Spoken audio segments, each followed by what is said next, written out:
Hey everyone, welcome back. David History for the Ages here. So I haven't done this video before. What is fascism, right? I have a video I made on how everybody's called a Nazi and the dangers of that, and so I hope you watch that. But I also have videos explaining the rise of authoritarianism. I have a very long video on totalitarianism.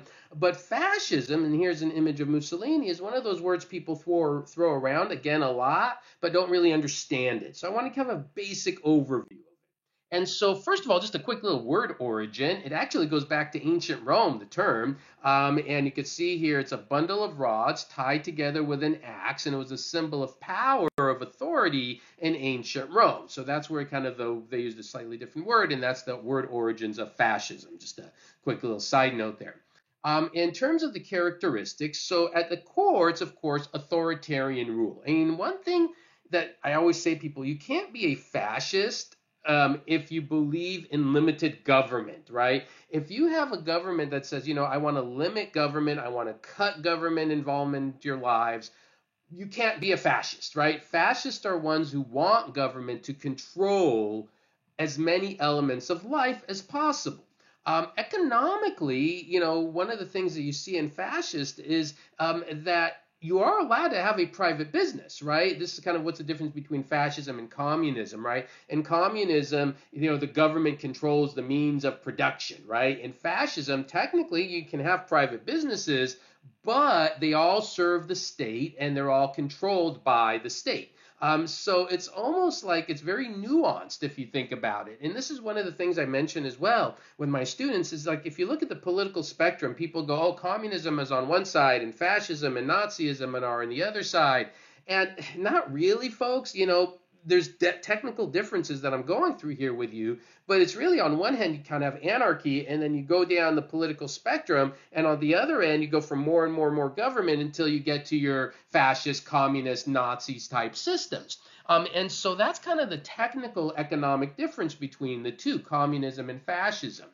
There's also a strong sense of ultra-nationalism in fascism. And, you go, what's the difference between nationalism and ultra-nationalism? Well, there's nothing wrong with having pride in one's country, believing that, if you're the leader of a nation, your priority is to make sure your nation is doing well. Your priority is not to take care of other nations. You're the first led.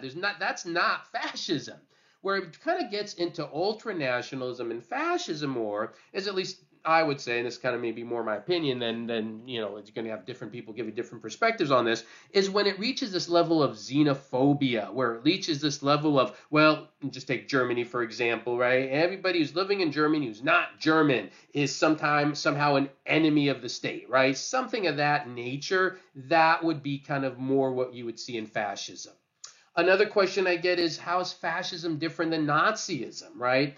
And because technically, I mean, I guess you could say Nazism is a type of fascism. But again, if you look at the early levels of Nazism, it's the National Socialist Workers' Party, right? It's literally got the word socialist in there.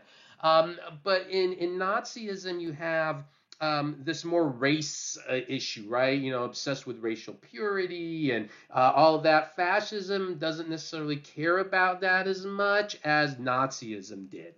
Another little difference between fascism and communism is communism has kind of more of a global reach. If you ever read Marx, world workers of the world unite.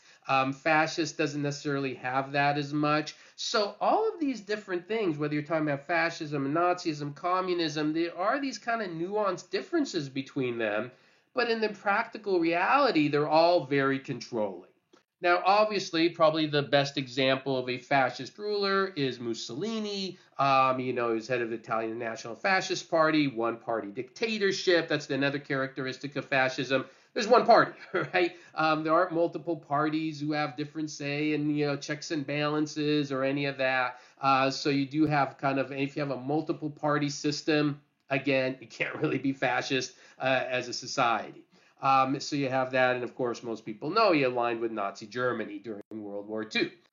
There are a lot of other fascist examples. I'm not going to go spend time on this video. Maybe I'll make videos on these as well. But I just want to kind of give you a quick list. Francisco Franco and some other individuals who were also fascist rulers. So mainly I just want to do a short kind of 5-minute video here on this, kind of explain a little background on it. Hope you kind of learned a little bit from that, makes some sense to you. Leave some thoughts, questions in the comments. Love to hear from you on this, and give my other videos a watch. I think you kind of find them interesting. All right, everyone. Thank you for watching. Have a great day.